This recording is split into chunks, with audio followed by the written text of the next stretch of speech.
할렐루야. 8월 2일 수요일 새벽 기도를 시작하겠습니다. 사도신경으로 우리의 신앙을 고백하시겠습니다. 나는 전능하신 아버지 하나님 천지의 창조주를 믿습니다. 나는 그의 유일하신 아들 우리 주 예수 그리스도를 믿습니다. 그는 성령으로 잉태되어 동정녀 마리아에게서 나시고 본디오 빌라도에게 고난을 받아 십자가에 못 박혀 죽으시고 장사된 지 사흘 만에 죽은 자 가운데에서 다시 살아나셨으며 하늘에 오르시어 전능하신 아버지 하나님 우편에 앉아 계시다가 거기로부터 살아있는 자와 죽은 자를 심판하러 오십니다. 나는 성령을 믿으며 거룩한 공교회와 성도의 교제와 죄를 용서받는 것과 몸의 부활과 영생을 믿습니다. 아멘. 찬송가 14장 찬양하시겠습니다. 찬송가 14장입니다.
사도행전 17장 16절에서 34절까지 말씀입니다. 사도행전 17장 16절에서 34절까지 말씀입니다. 다 찾으신 줄 알고 저 여러분들이 한 절씩 교도하도록 하겠습니다. 사도행전 17장 16절에서 마지막 절입니다.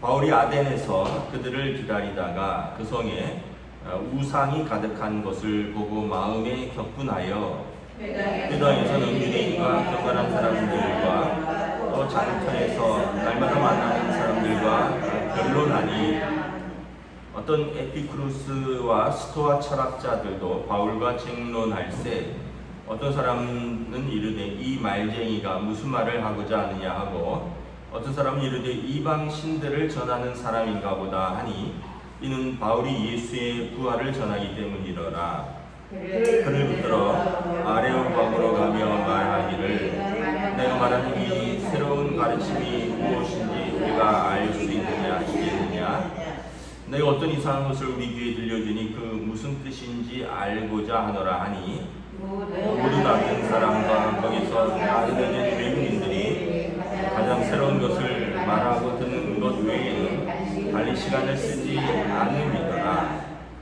바울이 아레오바고 가운데 서서 말하되 아덴 사람들아 너희를 보니 범사에 종교심이 많도다. 내가 들어다니며 너희가 위하는 것들을 보다가 알지 못하는 신에게라고 새긴 단도 보았으니 그런즉 너희가 알지 못하고 위하는 그것을 내가 너희에게 알게 하리라. 우주와 그 가운데 있는 만물을 지으신 하나님께서는 천지의 주제시니 손으로 지은 전에 계시지 아니하시고 무엇이 부족한 것처럼 사람의 손으로 섬김을 받으시는 것이 아니니 이는 만민에게 생명과 호흡과 만물을 친히 주시는 이심이라. 인류의 모든 족속을 한 혈통으로 만드사 온 땅에 살게 하시고 그들의 연대를 정하시며 거주의 경계를 한정하셨으니 이는 사람으로 하나님을 더듬어 찾아 발견하게 하려 하시기로되 그는 우리 각 사람에게서 멀리 계시지 아니하도다. 우리가 그를 힘입어 살며 기동하며 존재하느니라. 너희 시인 중 어떤 사람들의 말과 같이 우리가 그의 소생이라 하니 이같이 하나님의 소생이 되었은즉 하나님을 금이나 은이나 돌에다 사람의 기술과 그 안으로 새긴 것들과 같이 여길 것이 아니니라.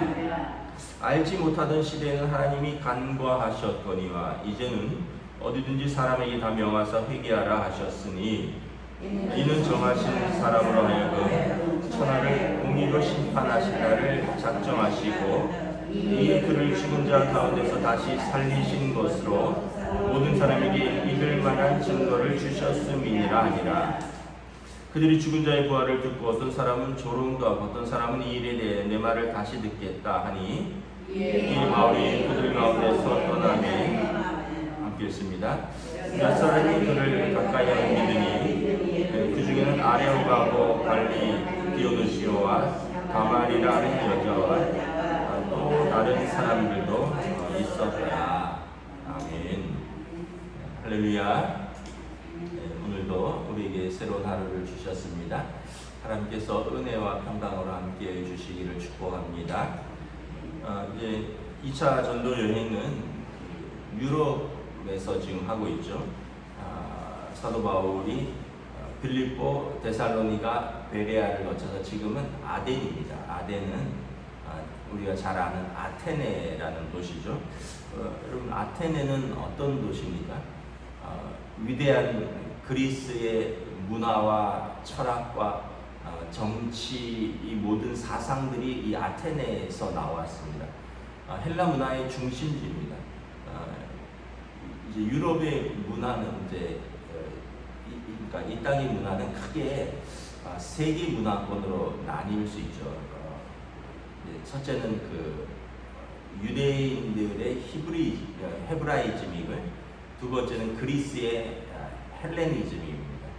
그리고 이제 아시아의 이제 중국 문화권인데 이제 이것이 이제 뭐 강을 중심으로 또 나뉘기도 하고 하여튼 이 그리스의 아테네 문화는 굉장하죠. 우리가 잘 아는 오늘도 본문에 나오지만 에피쿠루스 스토아 철학자들 현대 철학의 근간이 되었고 이 철학자들 중에 우리가 잘 아는 소크라테스, 플라톤, 아리스토텔레스, 제논이라든가 이런 분들이 다 그리스의 철학자들입니다.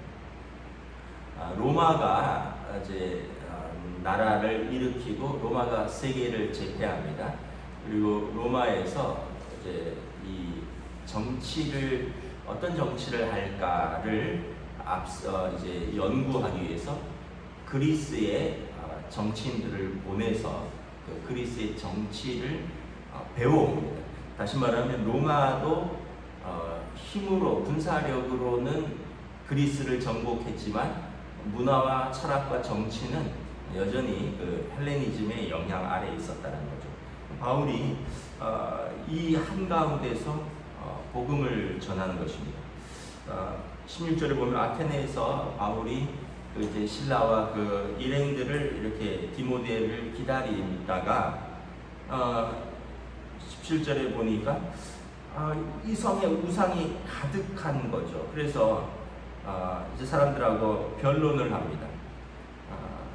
17절에 회당에서는 유대인과 경건한 사람들, 회당은 하나님을 예배하는 사람들이 모이는 곳입니다. 그러니까 유대인과 경건한, 하나님을 경외하는 경건한 사람들. 근데 이 사람들도 예수 그리스도는 모르고 있는 거죠.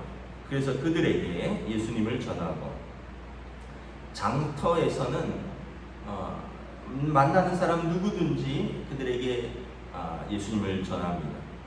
또 18절에 보면 이 철학자들도 에피쿠루스와 스토아 철학자들도 바울과 쟁론합니다.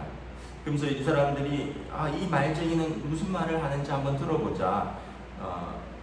왜냐하면 이제 스토아 철학자들은 엄격한 금욕주의 이런 철학이고, 에피쿠루스는 쾌락주의인데, 우리가 말하는 쾌락은 육체의 쾌락이 아닙니다.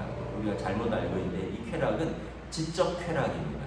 그래서 엄격한 금욕으로 어떤 도를 추구하는 스토아 철학자들과 또 어떤 그 정신적인 쾌락을 추구하면서 최고의 것을 찾고자 하는 에피쿠루스 학자들과, 바울도 율법학자고 바울도 헬라 문화권에서 자란 철학자이기 때문에 바울이 그들과 쟁론하는데 전혀 문제가 없었다는 거죠.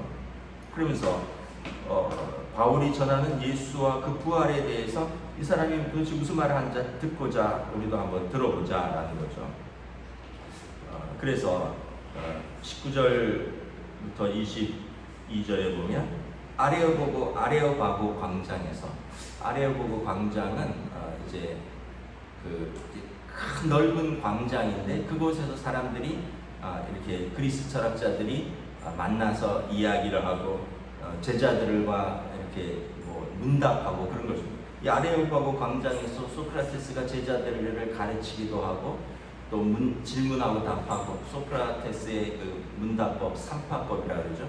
제자들이 질문하면 그 질문을 또 질문하고 질문에 답변하면서 철학이 발전하는 것입니다. 이 아레오파고 광장, 그러니까 지금의 우리로 말하면 서울 광장 같은 그곳을 말하는 거죠. 서울시청 같은 거기에서 이제 사람들이 다 모여서 이제 논쟁을 하는 겁니다.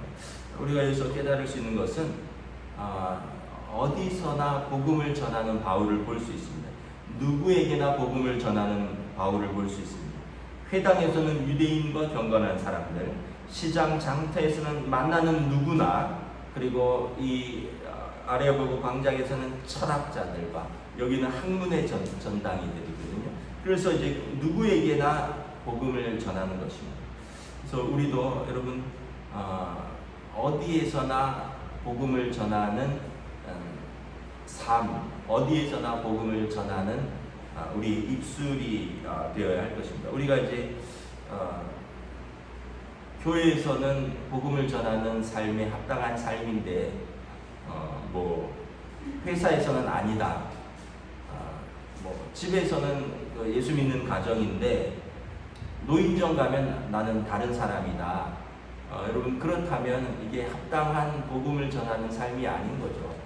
우리가 집이나 교회나 직장이나 일터나 친구를 만나거나 노인정에 가거나 어디를 가든 사람들이 저 사람은 예수 믿는 사람이구나, 이걸 알 수 있어야지. 회사에서는 전혀 다른 사람이고 또 친구들 만나면 전혀 다른 사람인데 교회에 와서는 예수 믿는 사람이다. 이러면은 여러분 좀 뭔가 좀 외식적인 것이 되고 뭔가 이중적인 신앙생활이 되는 거죠. 하나님께서 그것을 기뻐하지 않으시죠. 우리가 좀 부족하지만 좀 연약하지만 우리의 삶의 전반에 걸쳐서 우리가 복음에 합당한 삶을 살고 전할 수 있는 것을 있어야 되겠죠. 바울이 지금 어디에서 어떤 사람을 만나든지 그는 예수를 전하는 하나님의 자녀의 삶을 사는 것입니다. 23절에 보면 이제 이 사람들하고 막 논쟁을 하는데 이런 말을 합니다. 22절, 23절에 보면 아덴 사람들아 너희를 보니 범사에 종교심이 많도다. 아테네 사람들이 종교심이 많죠. 23절에 보면 내가 두루 다니면서 보는데 16절에 보면 이 성에 우상이 가득하다는 거죠. 근데 심지어 너희 중에 23절에 보면 알지 못하는 신에게라고도 새긴 단도 보았다. 근데 내가 너희가 알지 못하는 그 신을 내가 너희에게 알게 하리라. 여러분 우리가 아는 신의 이름들이 있죠. 그리스의 신화라고 그랬잖아요. 그리스 로마 신화에 보면 하늘의 신, 땅의 신, 바다의 신, 최고의 신은 제우스고 사랑의 신 아프로디테 여신이 있고 큐피드 그다음에 술의 신은 바카스고 바다의 신은 포세이돈이고 이런 수많은 신들이 있고요. 그리고 왕들은 그 신들의 아들입니다. 그래서 이제 28절에 보면 너희 시인 중에 어떤 사람들의 말같이 우리가 그의 소생이라 신들의 소생, 신들의 아들이고 신들의 딸들이라고 한다는 거죠. 그래서 그들의 마음속에 종교심이 많다라는 거예요. 한국 사람들이 종교심이 많습니다. 한국 사람들이 그 어느 나라 사람들보다 우리나라 사람들도 종교심이 많죠. 그래서 우리가 예수님을 교회가 이제 선교사들이 들어와서 복음을 전하기 전까지는 우리도 알지 못하는 신들을 섬겼습니다. 천지신명이라 그랬죠. 천지신명께 빕니다. 하늘과 땅의 신들에게 비는 거죠. 소원이 있으면 천지신들에게. 그래서 어떤 오래된 나무에다가 빌기도 하고 어떤 큰 무슨 돌을 섬기기도 하고 또 그리스 사람들처럼 알지 못하지만 뭔가 영험하게 생겼다면 그런 것들을 조각해서 만들기도 하고. 그래서 우리에게 범사에 종교심이 있다라는 거예요. 이것은 뭐냐 하면 27절에 보면 이는 사람으로 하나님을 더듬어 찾아 발견하게 하려 하시다. 그러니까 사람들에게 종교심이 있다는 것은 뭐냐 하면 하나님을 찾는 그런 마음이 있는데 하나님을 더듬어서 찾는 그런 마음을 하나님이 주셨다는 거예요. 왜냐하면 사람은 영적인 존재입니다. 사람은 창세기 보면 하나님께서 흙으로 만들지 않으셨어요. 흙으로만 만들지 않으셨어요. 또 짐승들하고 다르게 그냥 말씀으로만 만들지 않으셨어요. 여러분 모든 짐승들은 말씀으로 만드셨죠. 근데 여러분 그 짐승들이 본능도 있고요. 짐승들도 자기들끼리 소통을 합니다. 그리고 짐승들도 나름 모성애도 있고 사랑도 있고 다 있는 것 같아요. 그런데 짐승에게 없는 것이 뭐가 없나요? 짐승에게는 두 가지가 없죠. 첫째는 종교심이 없습니다. 종교성이 없어요. 그들이 사람처럼 하나님을 알지도 못할 뿐더러 또는 하나님을 찾으려는 노력도 없습니다. 두 번째는 짐승은 본능만 있지 양심은 없어요. 여러분 양심이 있다면 물론 사람도 양심 없는 사람들이 많이 있지만 짐승들이 보면 자기 새끼도 물어서 잡아먹는 짐승들도 있고요. 또 짐승들 중에는 제가 예전에 어떤 아는 분한테 들었는데 개가 암컷만 한 마리 있고 수컷이 한 마리 있었는데 나중에 보니까 개들이 되게 많았어요. 많아졌어요. 어떻게 된 거예요? 했더니 아유 목사님 쟤는요 손자입니다. 그래서 무슨 말이에요? 했더니 이 암컷 한 마리가 있으니까 아빠랑도 해서 애를 낳는데 새끼를 낳는데 그 새끼가 또 엄마랑도 해서 또 새끼를 낳은 거예요. 그래갖고는 이게 이 개판인 거죠. 그러니까 짐승은 양심이 없고 그 다음에 영성이 없는 거예요. 이게 하나님과 사람과의 차이점입니다. 사람은 하나님께서 흙으로만 만든 게 아니라 하나님을 알만한 무엇이 하나님의 호흡을 불어넣어 주셨습니다. 하나님의 생기를 불어넣어 주셨습니다. 그래서 모든 사람에게는 하나님을 알만한 영성이 있는 거예요. 하나님을 더듬어 찾는 그 하나님을 알만한 생기를 부어주셨는데 단지 그 방법을 모를 뿐인 것이죠. 그래서 우리에게 너희가 온 땅에 다니면서 모든 백성으로 제자를 삼으라는 거예요. 그러니까 너희가 더듬어 찾는 그 신, 너희가 그 알고자 하는 그 신이 누구냐? 24절, 25절에 보면 만물을 지으신 하나님이다. 천지를 손으로 지으시고 천지의 주관자이시다. 그 신 하나님은 어떤 신전에 계시어서 또 너희가 만든 어떤 형상의 것이 아니라는 거예요. 너희가 말한 것처럼 무엇이 부족한 것처럼 사람의 손으로 지어서 어떤 신전에 이렇게 잘 모셔져서 섬김을 받으시는 그런 부족한 분이 아니다라는 거예요. 하나님은 모든 이들에게 생명과 호흡과 모든 것을 주시는 그 하나님이시라는 거예요. 그 하나님이 너희들을 지금 그 우상으로 만들어서 지금 신전에 모셔놓았다는 거죠. 여러분, 사람들이 우상을 만든 이유는 크게 두 가지입니다. 하나는 두려움 때문에 그래요. 두려움 때문에 어떤 우상을 만들어서 거기에 절하는 겁니다. 두 번째는 자기의 욕망의 투사입니다. 내가 뭔가를 소원하고 바라는데 대상이 있어야 되잖아요. 그러니까 거기에 가서 엎드려서 빌고 정성을 쌓는 거예요. 두려움과 자신의 욕망 때문입니다. 그래서 성경에서는 하나님께서 어떤 형상이든지 나의 형상을 만들지 마라. 하늘이나 땅이나 바다이나 뭐 나무나 뭐 짐승이나 동물이나 어떤 형상이든지 만들지 마라. 하나님께서 모세에게 말씀하셨습니다. 너희가 그것을 만드는 순간, 어떤 형상을 만드는 순간 그것이 우상이 된다라는 거예요. 왜냐하면 두려움과 자기의 욕망을 그 만들어 놓은 것을 하나님이라고 생각하면서 빈다라는 거죠. 그래서 지금도 여러분 많은 사람들이 뭐 점집을 찾아가고 지금도 어디 가서 엎드려서 빌면서 자기의 두려움 상황을 넘어가고 자기의 그 소원을 거기에다가 이제 투사하는 것입니다. 그게 어리석은 것이란다. 너희가 하나님은 그렇게 손으로 만든 우상의 대상이 아니라는 거예요. 그러면서 27절 28절에 너희 시인들, 너희 철학자들, 너희 시인들이 말하는 것처럼 우리는 그의 소생이라. 그래 맞다. 29절에 우리가 하나님의 소생이다. 하나님의 자녀라는 것입니다.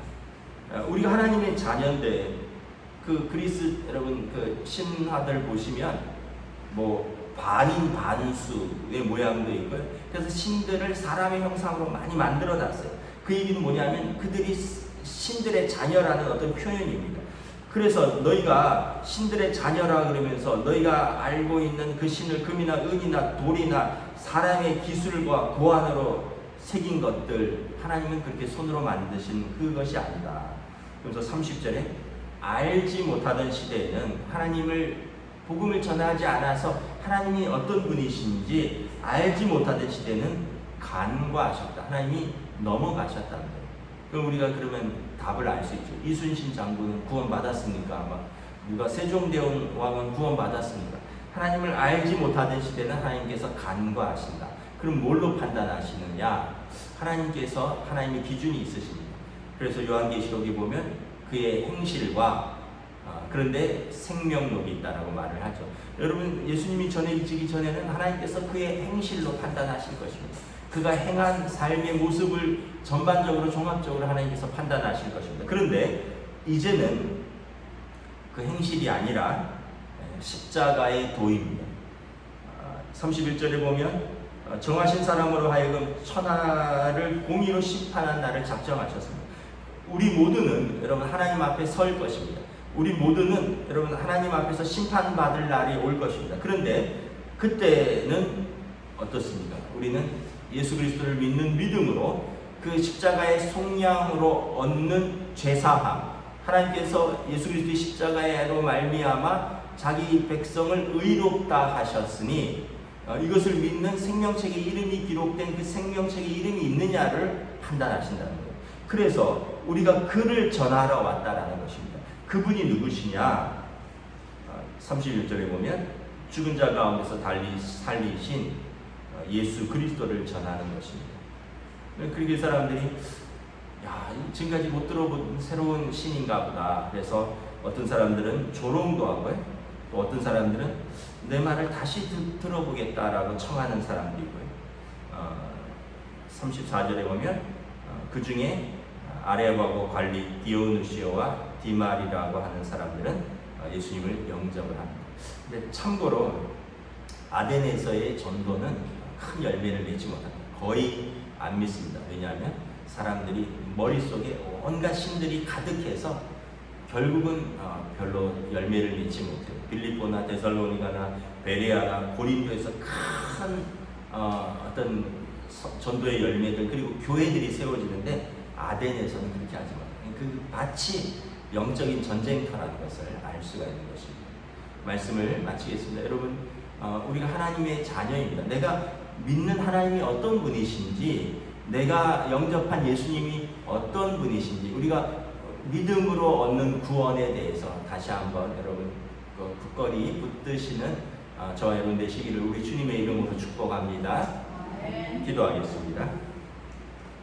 하나님 은혜를 감사합니다. 아테네에서 바울이 전도하면서 참 그들로 인하여 마음의 격분이 일어났다라고 하였습니다. 온갖 신들을 다 만들어 놓고 그들에게 절하고 빌고 심지어 알지도 못하는 신에게라고까지 만들어 놓고 그리고 우리는 그 신의 소생이다라고 하는데 정작 하나님을 알지 못하고 그리고 예수 그리스도를 전하였지만 이 말쟁이가 무슨 말을 하는지 다시 들어보겠다 하는 이도 있고 어떻게 죽은 자가 부활하느냐 하며 조롱하는 이도 있고 그러나 그 가운데서도 예수님을 영접하고 하나님의 자녀로 돌아오는 이도 있다라고 말했습니다. 예수님께서 말씀하신 것처럼 땅 끝까지 이르러 내 증인이 되라 말씀하셨다. 믿든지 안 믿든지 결국 하나님께서 역사하실 것이고 그들의 판단이고 그들의 심판일 것인데 우리에게는 전하는 책임이 있다라고 말씀하셨습니다. 오늘 우리가 무엇을 믿는지, 우리가 믿는 하나님은 어떤 분이신지, 예수님은 우리의 구원을 위해서 무엇을 하셨는지, 우리는 믿음으로 얻는 구원에 대해서 다시 한번 온전히 붙들고 믿음으로 살아가는 저희들로 인도하여 주시옵소서. 감사를 드리오며 우리 주 예수 그리스도 이름으로 기도드리옵나이다. 아멘. 하늘에 계신 우리 아버지, 아버지의 이름을 거룩하게 하시며 아버지의 나라가 오게 하시며 아버지의 뜻이 하늘에서와 같이 땅에서도 이루어지게 하소서. 오늘 우리 일용할 양식을 주시고 우리가 우리에게 잘못한 사람을 용서하여 준 것 같이 우리 죄를 용서하여 주시고 우리를 시험에 빠지지 않게 하시고 악에서 구하소서. 나라와 권능과 영광이 영원히 아버지의 것입니다. 아멘.